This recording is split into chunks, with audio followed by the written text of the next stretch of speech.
Link channel လေးပြန်လဲကြိုးဆိုပါဗျာနော်ဒီနေ့ဗာလေးသုံးသပ်မောင်းဆိုတော့နော်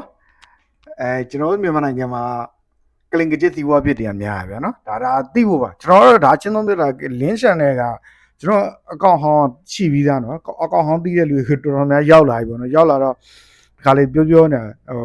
ထားခဲ့လိုက်ပါတော့ဗျာထားခဲ့လိုက်ပါတော့ကျွန်တော်အတိမပြုတ်ပြီးတာတော့အဆင်ပြေပေါ့နော်ကျွန်တော် Link channel ဆိုပြီးတော့ကျွန်တော်ဒါတက်ဖောက်နေပေါ့နော်ဒါအစ်ဖောက်နေကျွန်တော်0ကစတာပေါ့နော်TikTok ပဲဖြစ် YouTube ပဲဖြစ်ကျွန်တော်0 follower 0 subscriber အနေစနေပေါ့နော်ကျွန်တော်ကျေးဇူးတော့တင်တယ်အကောင့်ဟောင်း3ရပြီးတဲ့အတွက်ဒါမဲ့ထားခဲ့လိုက်ပါတော့နော်အဲ့ဒီဟာတခုကနောက်ပြီးတော့အဲ့ဒီဟာလည်းအသက်ပြန်သွင်းမှာပဲလीအသက်ပြန်မသွင်းမှာမဟုတ်တာဒါကျွန်တော်ဒီဟာကလူငယ်တွေအတွက်ဦးစားပေးပြီးတော့ပြောနေတာဖြစ်တဲ့အတွက်နော် Link channel လို့ပဲကျွန်တော်ဖြစ်ချင်တယ်ဗျဒါပွင့်လင်းပြော Link channel ပဲဖြစ်ချင်တယ်နော်ဟိုတ channel ကလျှောက်ပေါ့နော်သူပြန်ပြီးတော့အသက်ဝင်တဲ့အချိန်ကျရင်ပြန်ပြီးတော့ဖြစ်မယ်ပေါ့ဗျာနော်ပြန်ပြီးရှိမှာပဲဒါတည်ရှိနေရရှိတရားပဲနော်လူကတော့ဒီလူပဲဒါမဲ့ကျွန်တော်သွားနေတဲ့ဝေးရကြတော့ကျွန်တော်လူငယ်တွေဦးစားပြီးပြောနေတာဆိုတာအခုကျွန်တော်တို့ကကလင်ကကျစ်စီဝါပြရိုးသားဖြောင်းမှထမင်းကဗျာခင်ဗျာနော်ကျတော့ကလင်ကကျစ်စီဝါပြဖြစ်နေတာနော်ကျတော့ကလင်ကကျစ်စီဝါဖြစ်တယ်အခုတို့လို့ချင်ပါပြီးတော့ကျော်မျိုးမင်းလည်းပါလာလိမ့်မယ်ဗျာကျော်မျိုးမင်းဆိုလေမန္တလေးမှာအခုလေယာမြေအကွက်တွေကိုပုံစံကိုရှိတဲ့အကွက်တွေကိုလုံနေတဲ့အရာကြီးကျွန်တော်ရှိမှဆိုလည်းရှိတာပဲခင်ဗျာလှုပ်သားတော့ဗျာမဟုတ်တာကြီးလှုပ်သားတယ်ဗျာနောက်ပြီးပရိုက်တာအမီကန်ပါပရိုက်တာရဲ့ဥက္ကဋ္ဌတွေနာယကတွေခင်ဗျာသူလုံနေကြတော့အခုချိန်ကြီးဗျာတစ်လုံးသုံးလုံးလုံနေမကောင်းတဲ့အရာတွေလုံနေမှောင်ခိုတွေလုံနေတယ်ပြီးတော့လူလေကြီးတွေတို့ပတ်ကားကြီးတွေလို့နော်ဟိုမြန်မာကျန်အကွက်တွေနော်ဟိုမြေလွတ်မြေရိုက်နေအဲ့ဒါကိုအိမ်ကွက်တွေရိုက်ပြီးတော့ရောင်းချပြီးတော့မဲသူကကျတော့အခုကျတော့မဆိုင်သလိုနေနေကောင်မျိုးတွေအဲ့ကောင်တွေကဒီပရိုက်တာတွေပါနေတယ်ဗျာရှင်းသုံးပြတာအခုကျွန်တော်တို့ရေကြီးကျယ်ကျွန်တော်ကြည့်မှလည်းရေကြီးတာပဲကျွန်တော်တို့လို့ရှိရင်ဗျာဟို2022 23မှာနော်2022 23အခုမှကျွန်တော်တို့ခင်ဗျာလေတိုက်လိုက်သေးလေဘင်းတစ်ချက်ခါတိုက်လိုက်သေးတမျိုးနယ်လုံးမှာကျွန်တော်တိတ်အိမ်နဲ့ပြိုသွားတာတစ်ပင်ပြီးတာဘေးအိမ်ကတစ်ပင်ပြီးတာဒါပေမဲ့ကျွန်တော်ဟဲအလူမခံပါဘူးကျွန်တော်လောက်တာလीခင်ဗျာအခုကျတော့ဗျာကလင်ကကျစ်စီးပွားပြကောင်မျိုးတွေပါနေပရိုက်တာဟိုကျွန်တော်တော့စိတ်ဝင်တာဘူးဗျနော်သူကတော့မျိုးလုံးကျွပြောနေတာဒါတိဖို့ပြောတာချွတ်ပရိုက်တာတွေပရိုက်တာရအမိခံတက်ဗျသူရထားတဲ့ငွေတွေကဖြူစင်စင်ရထားမှာမဟုတ်ဒါချင်းသုံးပြောတယ်ခင်ဗျားတို့ကမနာလို့ပြောတယ်ပြောနာလို့တဲ့ပြောခင်ဗျားတို့ကျွန်တော်တို့လူငယ်တွေတွေးဖို့လိုတယ်အဲ့ဒါဆိုလို့ချင်းအဲ့ဒီလိုကလင်ကကျစ်ကြဖြန်ကြပြုတ်ပြီးတော့အဲ့လို bright ရောင်လုံးလို့ရရဆိုကျွန်တော်လည်းမူရစီဝါကြီးလုံးမှာဗောခင်ဗျာတစ်လုံးသုံးလုံးနဲ့ရောင်းလို့ရနေပဲကွာတစ်မောင်ခိုတွေလုံးမှာဗောခင်ဗျာဆေးပြားတွေဆေးကြောက်တွေကျွန်တော်လည်းမရောင်းတတ်လို့မှမဟုတ်တာခင်ဗျာလည်းခင်ဗျာအခုသက်ဆိုင်ရာခင်ဗျားတို့လူကြီးတွေကိုယ်တိုင်ပါဝင်ပတ်သက်နေတယ်လीခင်ဗျာဒီလိုကောင်မျိုးတွေကခင်ဗျာဟိုကလင်ကကျစ်လုပ်တယ်ဖြန်ကြတယ်မူရစီဝါတွေတော့တစ်လုံးသုံးလုံးနဲ့မြန်မာနိုင်ငံမှာတရားမဝင်သတ်မှတ်ထားတဲ့အရာတွေနဲ့လုံနေတဲ့ကောင်တွေဘာလို့တပူတော့တဲ့နေတော့အဲ့လိုလုပ်ကြည့်ဆိုကျွန်တော်လည်းလိုင်းကြီးပေးပြီးလုံးမှာဗောခင်ဗျာဘာတန်တရားကြီးပါကျွန်တော်တို့အဲ့လိုတွေးကြည့်ဆိုကျွန်တော်လူငယ်တွေမမားနိုင်သွားဘူးလားဟမ်တွေးတဲ့မြေအမကျန်မြန်မာကျန်ပေါင်းစားတယ်ပြူစားတယ်မြေလွတ်မြေရိုက်နေရိုက်ရှင်တို့ရိုက်တယ်အကွက်တွေရိုက်ပြီးတော့လှုပ်စားသွားတဲ့အရာမျိုးတွေအဲ့လိုကောင်မျိုးတွေကကွာလူကြီးလူကောင်းဆန်လုံနေတယ်လူကြီးကူကောင်းတွေပါနေတယ်ဆိုတော့ကျွန်တော်တို့ကတော့မလေးစားနိုင်ဘူးအဲ့ကြောင့်လို့ကျွန်တော်ပြောကျွန်တော်လူငယ်တွေဦးစားပေးပြောနေသွားတာပဲမင်းတို့တွေရက်ကွက်တွေမင်းတို့တွေမြို့ရွာတွေမှာရှိတယ်ချင်းလေးပဲနော်အခုရေကြီးတယ်ဗာမျိုးကျွန်တော်လည်းကြီးတာပဲကျွန်တော်တို့ကြီးခဲ့တာမှာခင်ဗျာသူတို့တောင်ပိုကြီးခဲ့သေးတယ်ခင်ဗျာလည်းနော်ဒါအကုန်လုံးသိတယ်ကျွန်တော်တင်ပြပေးပြီးသားခင်ဗျာအဲ့တော့ဟိုဖြစ်တဲ့အရာတော့မှန်တယ်ဒါပေမဲ့ကျွန်တော်တို့လည်းဖြစ်တယ်လေကိုယ့်ကိုနဲ့ကျုံနေရုံးခဲ့ရတာပဲနော်ဒါပေမဲ့ဟိုဒီအောင်လူရမလူတာကိုပြောချင်တာမဟုတ်ဘူးအမိပရိုက်တာအမိခံပြီးတော့တချို့အရာကြီးမှာလူမျိုးရေးဘာသာရေးတွေနဲ့သူတို့ကဝင်ရောက်ဆက်ဖက်နေတာခင်ဗျာ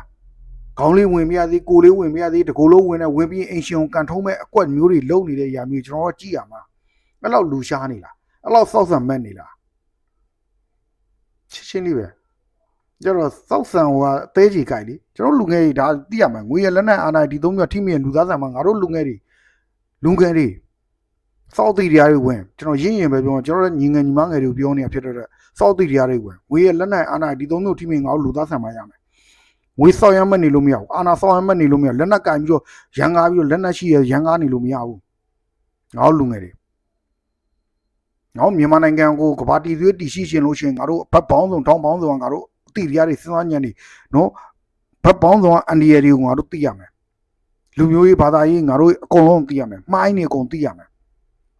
နော်ခေါင်းလေးဝင်ပြသည်ကိုလေးဝင်ပြသည်လက်လေးဝင်ပြသည်ဒီကိုလုံးဝင်ပြီးတော့အင်ရှင်ကန်ထုတ်တဲ့အကွက်မျိုးတွေလည်းငါတို့ဖြစ်နေတဲ့အရာမှာအများကြီးသဘောပေါက်လားချင်းလေးပဲနော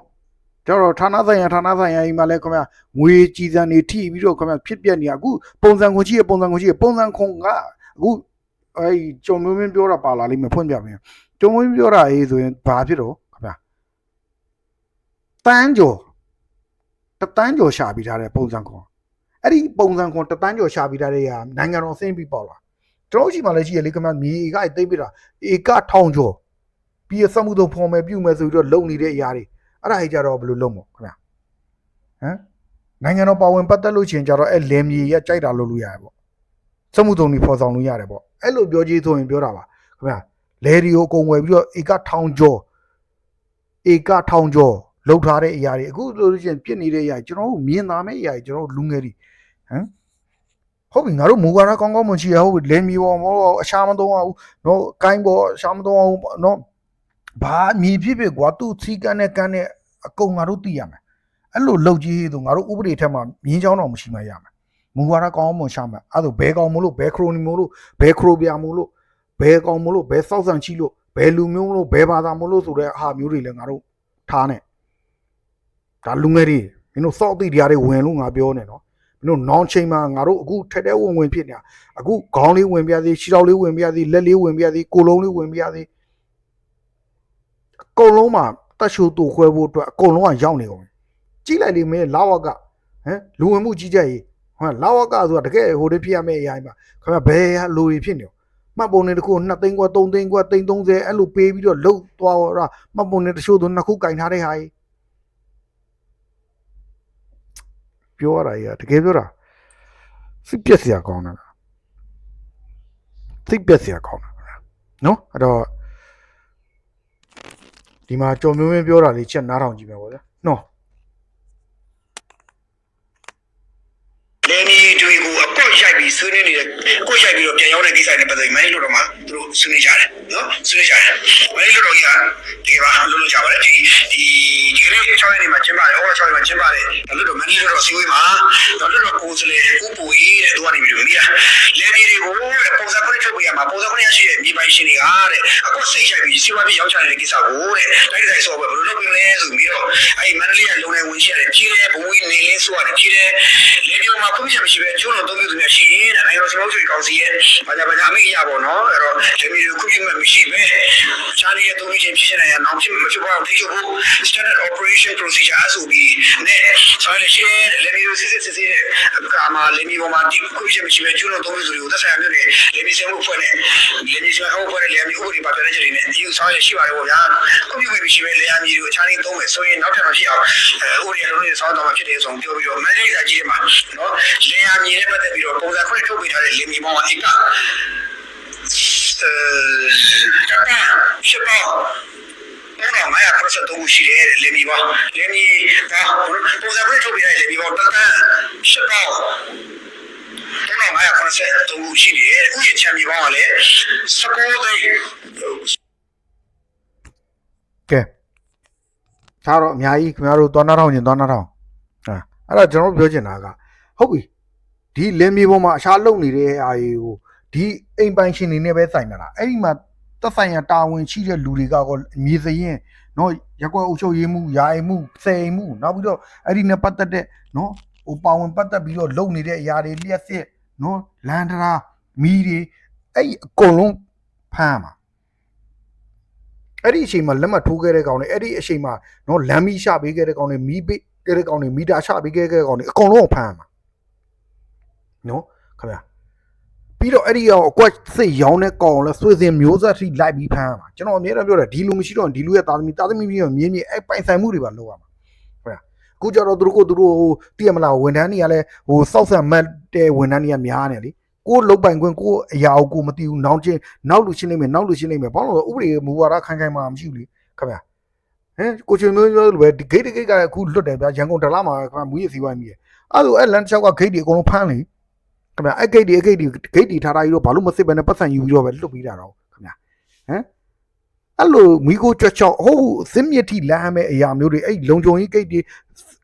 စစ်ဂိတ်တွေဂျဲဂိတ်တွေနော်ဂျေရွာဂိတ်တွေမြို့ဂိတ်တွေအစအကုန်ဖမ်းရမယ့်အရာမျိုးတွေလုံလို့ချင်းဥပဒေခိုင်မာနဲ့လုံတယ်ဆိုအကုန်လုံးကအဆင်ပြေပါလိခင်ဗျာစစ်မြစ်ထိမလိုက်ဘူးခုမွေးစီရောမိတယ်အနာတင်ပြီးတော့ခင်ဗျာဘဲကောင်မိတာကြဘူးခေါင်းကခင်ဗျာကော်ရှင်မက်လီနဲ့ပဲပြီးသွားတာခင်ဗျာနော်ဟိုတလောမိတယ်ခင်ဗျာလာရှိုးအဲ့တခြားမှမိလိုက်တာလေ891ဘီလီယံလားမီလီယံလားမသိတော့ခင်ဗျာအများကြီးမိရလေမိတဲ့လျောက်ကိုခင်ဗျားတို့ခေါင်းမိလားမိဦးလေခင်ဗျာကျတော့ကလင်ကကြစ်ကောင်တွေကအကုန်လုံးခင်ဗျာဖောက်ဆန်ရလို့ရှိရင်အဲ့ဒီဝန်ထမ်းတွေကကိုယ့်ရဲ့ဂုံတိတ်ကကိုယ့်ရဲ့ဟိုယာဒူးကိုမှမထောက်လှုပ်စားနေတဲ့ကောင်မျိုးတွေအဲ့ဒါကြီးပါအကုန်လုံးအောင်ပါခင်ဗျာခုအိမ်မဲစောစောဘာပဲစောစောအကုန်မြင်နေရလေစီပင်ကလည်းမြင်တယ်လေလျှက်စစ်မီးတွေဘာလို့ရှာပေးလို့လန်တက်တိုင်တွေဘာလို့ရှာပေးနေရောခင်ဗျာဖွံ့ဖြိုးတိုးတက်ရေးဘာကြီးလုံးနေတော့ခင်ဗျာဟမ်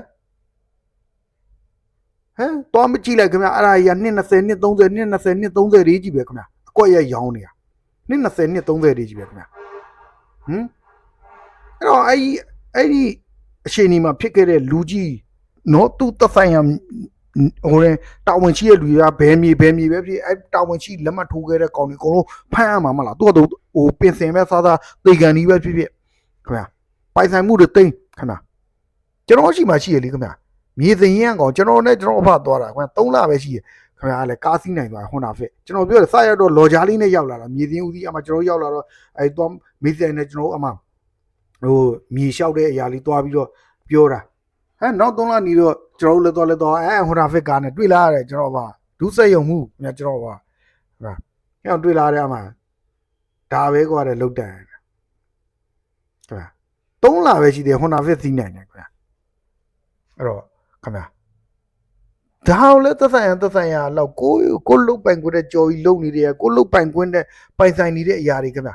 လွတ်တော်မှာတင်သွင်းတယ်လေထီမပေါက်အမွေမရဘဲနဲ့ခင်ဗျာလည်းချမ်းသာနေတဲ့ဝန်ထမ်းတွေနိုင်ငံဝန်ထမ်းတွေအစိုးရလူကြီးတွေခင်ဗျာအဲ့ကြောင့်မလို့အစိုးတင်သွင်းတာခင်ဗျာအစိုးတင်သွင်းတာအဲ့ဒီမူဝါဒနဲ့ဥပဒေနဲ့ကြက်မတ်ရှားမှာခင်ဗျာအခုကကြည့်လိုက်လေခင်ဗျာလည်းဟိုကျွန်တော်တို့ကတခုခုဆိုတာနဲ့စကားမပြောရဘူးဘာသာကြီးမိုင်းတိုက်တယ်လူမျိုးကြီးမိုင်းတိုက်တယ်ပြုတ်တယ်ခင်ဗျာသူတို့လုံနေတဲ့အရာကြီးကြတော့သူတို့စော်ကားတဲ့အရာတွေကြီးပဲအများကြီးပဲခင်ဗျာအခုဆိုထဲဝင်ခင်ဗျာကိုလေးဝင်ခေါင်းလေးဝင်ပြသေးလက်လေးဝင်ပြသေးရှောက်လေးဝင်ပြသေးကိုလေးဝင်ပြသေးအင်ရှင်ကန်ထုံးမဲ့အကွက်တွေနဲ့တဖြည်းဖြည်းနေရာယူနေတဲ့အရာတွေခင်ဗျာတချို့ဆိုလောက်ကမှခင်ဗျာသူတို့တွေတောင်ဝင်ရောက်ပြီးတော့ခင်ဗျာလှုပ်ပေးနေတဲ့အရာရှိတယ်ဘလောက်ခင်ဗျာသူတို့ပတ်စံပေးနိုင်တယ်လေပေးနိုင်တယ်ဆိုတော့ခင်ဗျာ black market နဲ့နေတာလေခင်ဗျာလျှက်စစ်လက်မောင်ခိုသွင်းတယ်ဗျာတစ်လုံးနှလုံးသုံးလုံးခင်ဗျာတစ်မောင်ခိုလှုပ်လို့ရတဲ့မှများအဲ့ဒါကြီးသူတို့အကုန်လုံးတာပြီးရင်သူတို့ပြီးသူတို့အကုန်လုံးအစင်စက်လောက်တာခင်ဗျာအဲ့ကြတော့တွေးလေခင်ဗျာမောင်ကိုဈေးနဲ့မောင်ကိုရအောင်လုပ်တယ်အဲ့ဒီပုံမှာလဲပတ်စံပြီးတော့ငွေကြည်တန်းနေထိပြီးတော့ဝန်ထမ်းတွေကအချင်းပြတ်တယ်လျောက်ရတယ်လीခင်ဗျာလေသူတို့ကအဲ့တော့ကျွန်တော်လူငယ်တွေစဉ်းစားဖို့ပြောတာဒီချက်လက်တွေအကုန်လုံးစဉ်းစားတော့အကုန်လုံးစဉ်းစားမင်းတို့ကောင်စဉ်းစားငါတို့နိုင်ငံရှစ်ဖို့လိုတယ်ဘယ်ငါအမြဲတမ်းပြောတဲ့စကားရှိတယ်ပါတီမရှင်းနဲ့ပုဂ္ဂိုလ်မရှင်းနဲ့နော်အယောင်တွေမရှင်းနဲ့နော်အဲ့ဒါကြီးကတနေ့ချိန်မှာပျောက်ကွယ်တယ်သေတယ်ဘယ်ဟာမှမတည်မြဲဘူးတည်မြဲတဲ့အရာကငါတို့မြန်မာနိုင်ငံတည်မြဲမှာကဘာတီသူကြီးတည်မြဲနေအောင်လုပ်နော်ကဘာတီသူကြီးမတည်မြဲဘူးဆိုငါတို့ကြီးလက်သွားမှာငါတို့နိုင်ငံပျောက်သွားမှာငါတို့ဘေးနားတင်ကြည့်လေအရှေ့ပါကစ္စတန်နောက်ပါကစ္စတန်ဘာဖြစ်သွားတော့အရှေ့ပါကစ္စတန်နောက်ပါကစ္စတန်ဘာဖြစ်သွားတော့အိန္ဒိယခွဲထွက်ပြီးလိုက်ရတဲ့ຢာတွေအခုအိန္ဒိယဟိုရင်ထိုင်းတောင်ပိုင်းဖြစ်နေတဲ့ຢာတွေငါတို့အခုနေအဲ့အနောက်ဘက်ခြမ်းတီးကိုဖျက်ပြီးတော့ဝင်နေတဲ့ကိစ္စတွေအခုပြဿနာတွေတက်နေတဲ့အရာတွေဘယ်မှာကြည့်လိုက်လေခင်ဗျာစပိန်ရဲ့ဒီဘက်က10ခုလားမသိဘူးအဲ့မှာပြဿနာတက်သွားတဲ့အရာတွေမလေးရှားမှာပြဿနာတက်နေတဲ့အရာတွေနေရာပေါင်းစုံပြဿနာရှာနေတဲ့အရာ UK တို့ပြင်သစ်တို့အမှပြဿနာတက်နေတဲ့အရာတွေအခုဂျာမနီliberal ဂျာမနီလေဂျာမနီအဓိပတိliberal ခေါင်းဆောင်ကြီးခေါင်းကန်ကြီးဘာဖြစ်သွားတော့တို့ liberal ဆန်လိုက်တာမှားသွားပြီliberal democracy တွေ ငါတို့လူငယ်တွေစဉ်းစားငါတို့လူငယ်တွေစဉ်းစားနော်ငါတို့နိုင်ငံကိုရှေ့ရမယ်ငါတို့နိုင်ငံကိုရှေ့ရမယ်အဲ့လူပုဂ္ဂိုလ်တွေပါတီတွေအယောင်တွေမစွဲနဲ့အဲ့ဒါကြီးကပြက်မှာအဲ့ဒါကြီးကဖောက်ပြန်နေသဘောပေါက်လားနော်